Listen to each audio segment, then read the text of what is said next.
हरि ओम सृष्टौ या सर्गरूपा जगदवनविधौ पालिनी या च रौद्री संहारे चापि यस्या जगदिदमखिलं क्रीडनं या पराख्या पश्यन्ति मध्यमाथो तदनु भगवती वैखरी वर्णरूपा सास्मद्वाचं प्रसन्ना विधिहरिगिरिसा राधितालङ्करोतु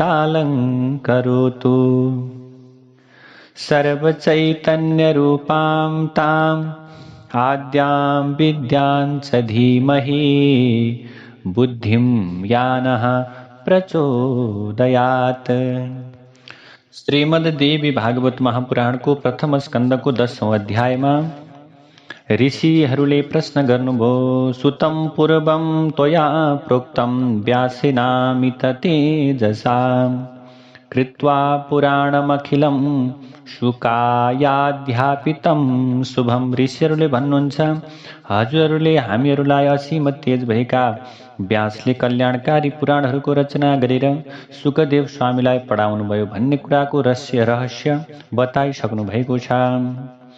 हे प्रभु, हे सुतजी, व्यासले घोर तपस्या गरेर कसरी सुकदेवजीलाई पुत्रको रूपमा प्राप्त गर्नुभयो, व्यासजीको मुखबाट हजुरले जे सुन्नु भएको छ प्रभु, ती सबै कुरा हामीलाई विस्तारपूर्वक सुनाउनुहोस्।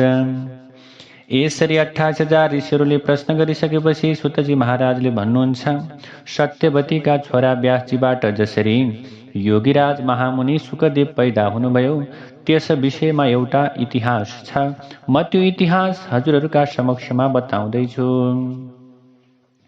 सत्यवतीका छोरा महर्षि वेदव्यास पुत्र प्राप्त गर्ने उद्देश्यले कठोर संकल्प गरेर प्रकृतिको सौन्दर्यले सम्पन्न सुमेरु पर्वतको शिखरमा गएर घोर तपस्या गर्न थाल्नुभयो। नारदजीबाट प्राप्त गरेको एकाक्षर बागबीज ह्रीम मन्त्रको जप गर्दै गर्दै तपस्याका खानी व्यासजी पुत्र प्राप्तिको पवित्र उद्देश्यले जगदम्बा भगवती महामायाको ध्यानमा आफूलाई केन्द्रित बनाएर मनमनै भन्दै हुनुहुन्थ्यो कि मैले अग्नि, जल, भूमि, वायु र आकाशको शक्तिले सम्पन्न पुत्र प्राप्त गर्न सकूं। यस्तो चिन्तन गरेर ऐश्वर्य सम्पन्न वेदव्यासले कुनै किसिमको आहार नलिएर 100 वर्षसम्म भगवती गौरी र भगवान शङ्करको आराधना गर्नुभयो। तपस्या गर्ने क्रममा महर्षि वेदव्यासले धेरै थरी तर्क गर्नुभयो। अन्त्यमा उहाँको निष्कर्ष थियो, सर्वत्र र सदा भगवती नै पूजनीय हुनुहुन्छ। संसारमा पनि शक्ति नभएका प्राणी निन्दाका पात्र बन्दछन् र शक्तिशाली प्राणीहरूको मात्र पूजा गर्ने गरिन्छ। जुन पर्वतको शिखरमा कनेर पुष्पको अद्भुत वनमा देवता र ठूला तपस्वी मुनिहरू विहार गर्दछन्, जहाँ सूर्य, वसु, रुद्र, वायु, अश्विनी कुमार र ब्रह्मज्ञानी उत्तम प्रकारका मुनिहरू बस्ने गर्दछन्, जुन पर्वतमा मधुर सङ्गीतको ध्वनि सधैँ गुन्जायमान हुन्छ, त्यस्तो सुमेरु पर्वतको शिखरमा सत्यवतीका छोरा धर्मात्मा मुनि वेदव्यासले तपस्या गर्नुभयो। ततोऽस्य तेजसा व्याप्तं विश्वं सर्वं चराचरम् अग्निवर्णा तटा जाता पाराशर्यस्य धीमतः। वेदव्यासले यसरी प्रभु तपस्याको प्रभाव सम्पूर्ण वेदव्यासले गरेको तपस्याको प्रभाव सम्पूर्ण चराचरमा व्याप्त भयो। अत्यन्त मेधावी एवं पराशरका पुत्र व्यासको त्यो घनाघोर जटा तपस्याले चम्केर प्रभु आगो झैं धपक्क बल्न थाल्यो। व्यासजीको यस्तो प्रकारको तेजलाई देखेर स्वर्गका राजा इन्द्र डराए। इन्द्रलाई डराएका र व्याकुल भएको देखेर भगवान शङ्करले सम्झाउनु भयो। शङ्करजीले भन्नुहुन्छ, कथमिन्द्राद्य भीतोऽसि किम दुःखम ते सुरेश्वर। हे देवताका राजा इन्द्र, हजुरलाई के दुःख आइलाग्यो? हे इन्द्र महाराज, आज यसरी किन हजुर डराउनु भएको छ? तपस्वीसँग कहिल्यै पनि ईर्ष्या र द्वेष गर्नु हुँदैन। म शङ्कर भगवानलाई शक्तिशाली जानेर साधकी ऋषिहरू तपस्या गर्दछन्। यी तपस्वी मुनिहरूले कहिल्यै पनि कसैको कुभलो गर्दैनन्। शङ्करजीका यस्ता कुरालाई सुनेर इन्द्रले भन्नुभयो, वेदव्यास यस्तो कठोर तपस्या किन गर्दै हुनुहुन्छ? उहाँको के इच्छा छ? तब शिवजीले भन्नुभयो, वेदव्यास छोरो जन्माउने उद्देश्यले कठोर तपस्या गर्नुभएको छ। उहाँले तपस्या गरेका पनि 100 वर्ष बितिसकेका छन्। अतः म उहाँलाई कल्याणकारी छोरा दिन्छु। सुतजी महाराजले बताउँदै जानुभयो, दयालु र प्रसन्न मुद्रामा रहनुभएका संसारका स्वामी भगवान शङ्करले इन्द्रलाई सम्झाउनु भयो र वेदव्यास भएका ठाउँमा पुग्नुभयो। उहाँले सम्बोधन गर्दै भन्नुभयो, हे वेदव्यास, उठ्नुहोस्। हजुरलाई अवश्य नै कल्याणकारी पुत्र प्राप्त हुनेछ। हे वेदव्यासजी, हजुरका ती छोरा सबै किसिमका तेजले सम्पन्न, ज्ञानी नामी सबैका प्यारा, सात्विक गुणले सम्पन्न र सत्यरूपी पराक्रमले परिपूर्ण हुनेछन्। त्रिशूलधारी भगवान शङ्करजीको मिठो वचन सुनेर उहाँलाई प्रणाम गरेर भगवान वेदव्यास आफ्नो आश्रमतर्फ फर्किनुभयो। धेरै वर्षसम्म कठोर तपस्या गरेका कारण थाक्नुभएका वेदव्यासले आश्रममा गएर अरणीमा रहेको अग्निलाई प्रकट गर्ने कामनाले अरणि मन्थन गर्न सुरुवात गर्नुभयो। अरणि मन्थन गरिरहेका बेलामा वेदव्यासजीका मनमा ठूलो चिन्ता रहेको थियो। मन्थन गर्दा 2 अरणिका काठको घर्षणबाट अग्निलाई प्रकट भएको देखेर व्यासजीको मनमा अचानक सन्तान जन्माउनु पर्ने भन्ने विचार आयो। यसरी धेरै प्रकारले विचार गर्दै गर्दै जानुभयो। अनि भगवान शङ्करले दिएको त्यो आशीर्वादलाई मनमा नै कल्पना गर्नुहुन्छ, हो प्रभु, मैले कसरी यो प्रकारले सन्तानलाई प्राप्त गर्न सक्छु त? त्यसै बेलामा प्रभु आकाशमा नजिकै घृताची नामक अप्सरा उहाँको दृष्टि सामु परिन्। ती घृताची नामकी अप्सराले चाहिँ त्यो बेलामा सुगाको स्वरूपलाई धारण गरेर त्यही बाटो कतै जाँदै थिइन्। त्यही बेलामा प्रभु भगवान वेदव्यासको तेजको प्रभावले अरणि मन्थन भइरहेको बेलामा त्यहाँबाट एक पुत्रको उत्पत्ति भयो। यसरी अरणि मन्थनबाट जन्मिएका ती बालक सबैलाई आश्चर्यमा पार्ने किसिमले सुहाएका थिए। होम गर्दा घिउको आहुति पर्नाले जसरी अग्निकुण्डको आगो चहकिलो देखिन्छ, त्यस्तै ती बालक पनि चहकिला थिए। त्यस्तो सुन्दर र चहकिला बालकलाई देखेर कस्तो गजबको बालक भनी र व्यासजी अत्यन्त आश्चर्यमा पर्नुभयो। त्यसबेला उहाँलाई लाग्यो, यो बालक शिवजीकै वरदानका कारण पैदा भएको त होइन, अथवा कसरी पैदा भयो? पक्कै पनि भगवान शिवजीकै त्यो आशीर्वाद, त्यो वरदानका कारण पैदा भएको हुनुपर्दछ। यसरी अरणिको मन्थनबाट जन्मिएका तेजस्वी बालक शुकदेव आफ्नो तेजबाट दोस्रो अग्नि समान शोभायमान भएका थिए। वेदव्यासले दिव्य शरीर धारण गर्ने दोस्रो अग्निहोत्रको अग्नि समान आफ्नो तेजस्वी छोरालाई खुसी भएर हेरिरहनुभयो। शिशुलाई काखमा लिएर पर्वतको शिखरबाट तल झर्नुभयो र गङ्गाजीको जलले नुहाइदिनुभयो। जुन बेला वेदव्यास शुकदेव स्वामीलाई गङ्गा जलले नुहाइदिन लाग्नु भएको थियो, त्यसै बेला ती बालकमाथि आकाशबाट पुष्पवृष्टि हुन लाग्यो। वेदव्यासले बालक तर महान आत्मा शुकदेवको जात कर्म न्वारणादि कर्म सम्पन्न गर्नुभयो। ती कर्म गर्दा आकाशमा रहेका देवताहरूले विभिन्न प्रकारका वाद्यवादनका यन्त्रहरू, दमाहाहरू बजाइरहेका थिए। त्यो वाद्यवादनका साथमा अप्सराहरू नाचिरहेका थिए। भर्खर पैदा भएका बालकको दर्शन गर्ने इच्छाले नारद, विश्वावसु आदि सबै गन्धर्वहरू प्रसन्न भएर गीत गाउन थाले। देवता र विद्याधरहरूले अरणिको मन्थनबाट पैदा भएका व्यासका दिव्य छोरालाई देखेर खुसी हुँदै बिन्ती गरे, हे ऋषिहरू, त्यसबेला बालक शुकदेवका लागि आकाशबाट दिव्य दण्ड, कमण्डल र मङ्गलमय कालो रङको मृगको छाला पृथ्वीमा खसेका थिए। उत्पन्न हुनासाथ ती बालक जति चहकिला थिए त्यति नै छिटै बढ्न थाले। वेदव्यासले वेदको विधिलाई अँगालेर तिनको उपनयन संस्कार पनि सम्पन्न गर्नुभयो। उत्पन्न हुनासाथ ती शुकदेव स्वामीको हृदयमा रहस्य र सङ्ग्रह सहित सबै वेदहरू उपस्थित भए। उनका पिता वेदव्यासजीका अथवा वेदव्यासजीमा रहेका जति पनि विद्याहरू थिए, उत्तम प्रकारका विद्याहरू, ती विद्याहरू पनि अध्ययन नगरिकन आफै आएर सुहाएका थिए। अरणी मन्थन गर्दा उत्तम मुनि वेदव्यासले घृताची अप्सरालाई सुगाको रूपमा देख्नु भएको थियो। त्यसैले उहाँले बालकको नाम पनि सुकदेव भनेर राख्नु भएको हो। व्यासका छोरा सुकदेवले देवताका गुरु बृहस्पतिलाई आफ्ना आचार्य बनाएर विधिपूर्वक ब्रह्मचर्य व्रतको धारण गरे। बृहस्पतिको गुरुकुलमा बसेर रहस्य र संग्रह सहित सबै वेद एवं धर्मशास्त्रको अध्ययन गरिसकेपछि गुरुदेवलाई दक्षिणा टक्राएर बालक सुकदेव आफ्ना पिता व्यासजीको समीपमा आएका थिए। छोरा सुकदेवलाई गुरुकुलबाट फर्केको देखेर वेदव्यासले हतारिँदै र खुसी हुँदै उभिएका बारम्बार छोरालाई आलिङ्गन गर्नुभयो र तिनको शिरमा सुँग्नुभयो। परम पवित्र वेदव्यासले पुत्र सुकदेवसँग भलाकुसारी गरेर उनले अध्ययन गरेका विषयहरूको सम्बन्धमा प्रश्न गर्नुभयो। छोराको उत्तरबाट खुसी भएर उहाँले सान्त्वना दिँदै आफ्नो पवित्र आश्रममा भित्र्याउनुभयो।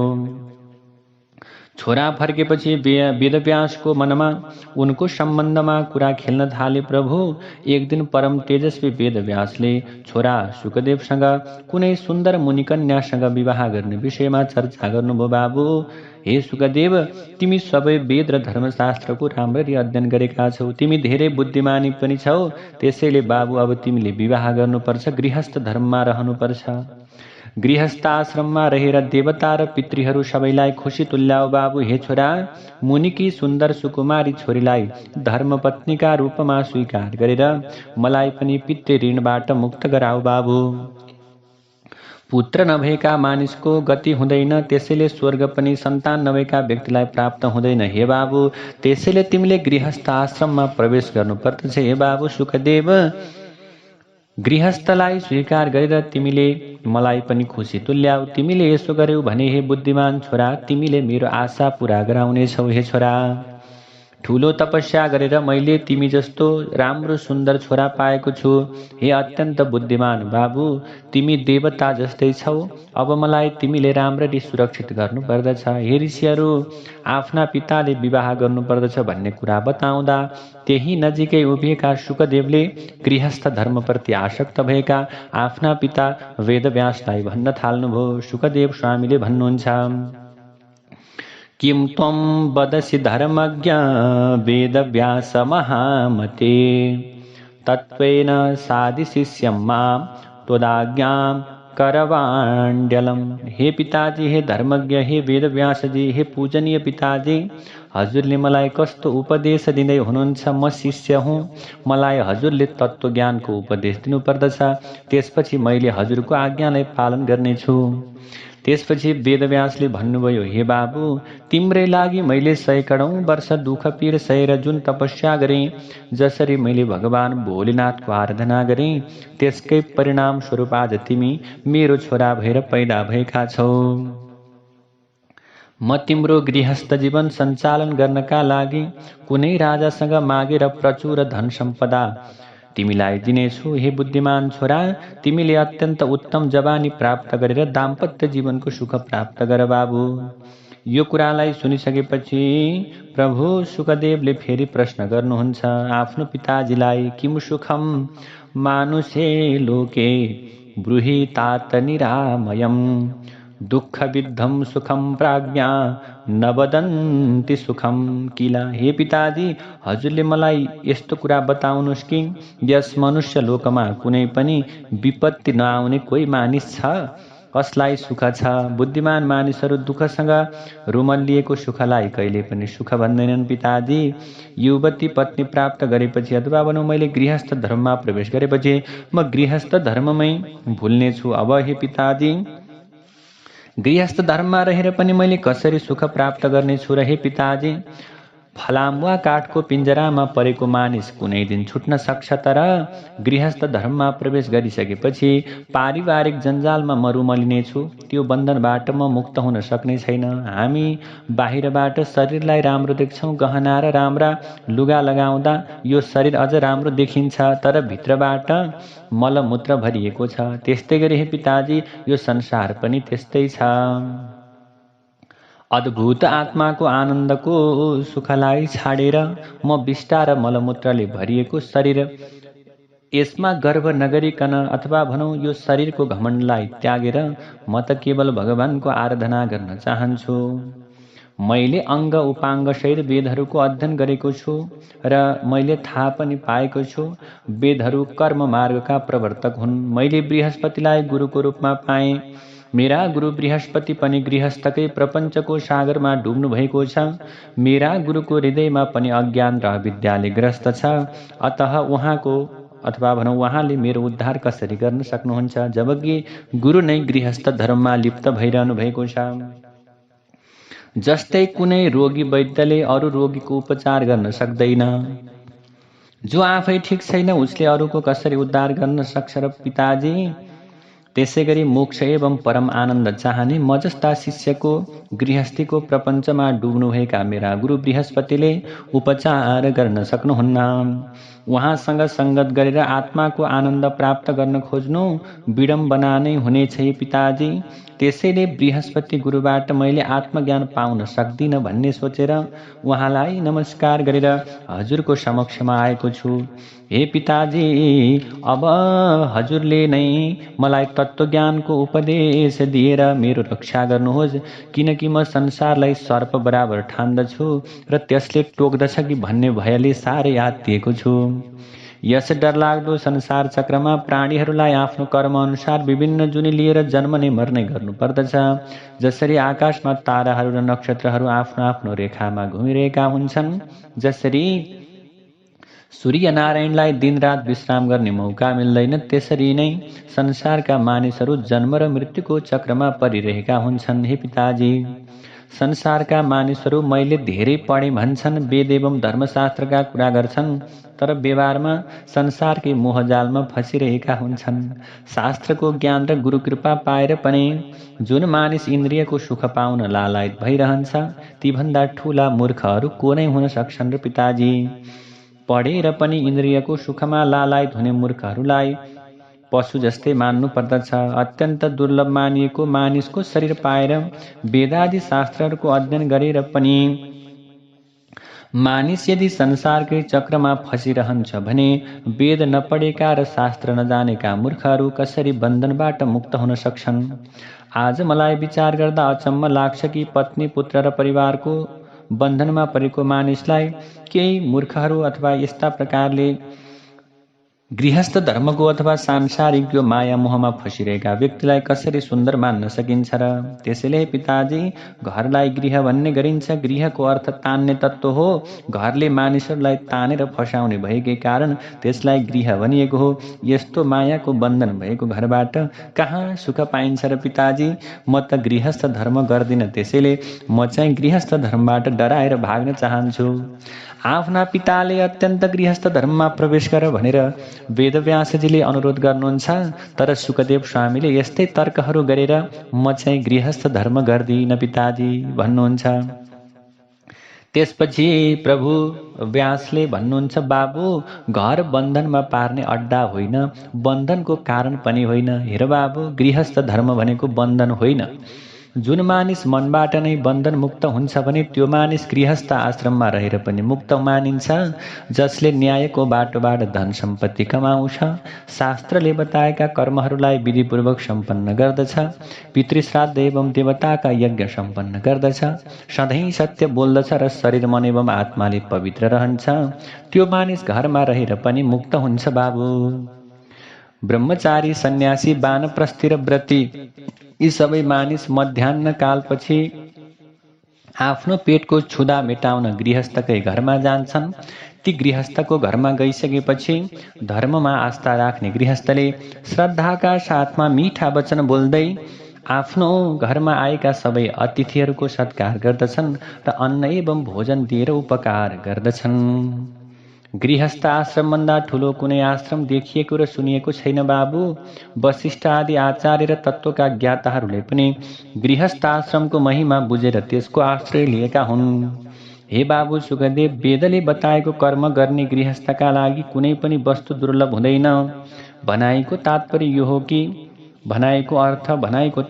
यो हो कि बाबु, त्यसले स्वर्ग, मोक्ष अथवा उत्तम कुलमा जन्म आदि जुन जुन कुराको चाहना गर्दछ ती ती पूरा हुन्छन्।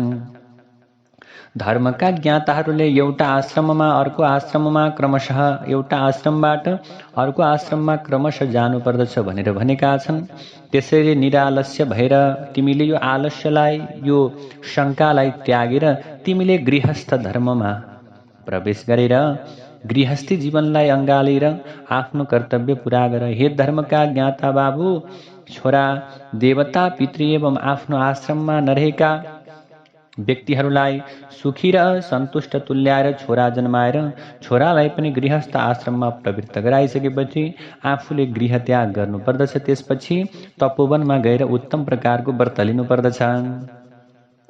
वनमा वानप्रस्थ धर्मलाई राम्ररी पालन गरेर सन्यास धारण गर्नुपर्दछ। हे बाबु, मानिसलाई इन्द्रियहरूले साँच्चीकै उन्मत्त बनाउँछन्। जुन मानिसले प्रभु इन्द्रियलाई नियन्त्रण गर्न सक्दैन उसले दुःख मात्र पाउँदछ। यो शास्त्रको आज्ञा हो। हे बाबु, वनमा बसेका अत्यन्त तेजस्वी महर्षि विश्वामित्रले कुनै समयमा 3000 वर्षसम्म निराहार रहेर इन्द्रियलाई आफ्नो काबुमा राखेर ठुलो तपस्या गरे तापनि ती मेनकाको सुन्दरतामा मोहित भएर उनीले मेनकाको गर्भबाट सुन्दरी कन्या शकुन्तला पैदा गरे। बाबु सुकदेव, म मेरै पिता पराशरको कुरा गर्दैछु। उहाँ पनि एक दिन योजनगन्धा अथवा सत्यवतीलाई देखेर मोहित भएर उहाँबाट यस्तो प्रकारको गलत कर्म हुन गयो, अथवा भनौँ उहाँ पनि गृहस्थ धर्ममा प्रवेश गर्नुभयो। सृष्टिकर्ता ब्रह्माजी पनि सोही प्रकारले अनुराग हुनुभयो। त्यसैले यो संसारमा सबैले के भएको छ त भने गृहस्थ धर्ममा प्रवेश गरेका छन्। त्यसैले बाबु, तिमीले मेरो हितकारी वचनलाई स्वीकार गर। कुलीन कन्यासँग विवाह गरेर सनातन वैदिक धर्मको पालना गर। जय जय श्रीमद्देवी भागवती महापुराणे प्रथम स्कन्धे व्यासेन गृहस्थ धर्म वर्णनम नाम चतुर्दशोऽध्यायः। नारायण हरि हरि। देवी प्रपन्नार्ति हरे प्रसीद प्रसीद मातर्जगतोऽखिलस्य। प्रसीद विश्वेश्वरि पाहि विश्वं त्वमीश्वरी देवी चराचरस्य।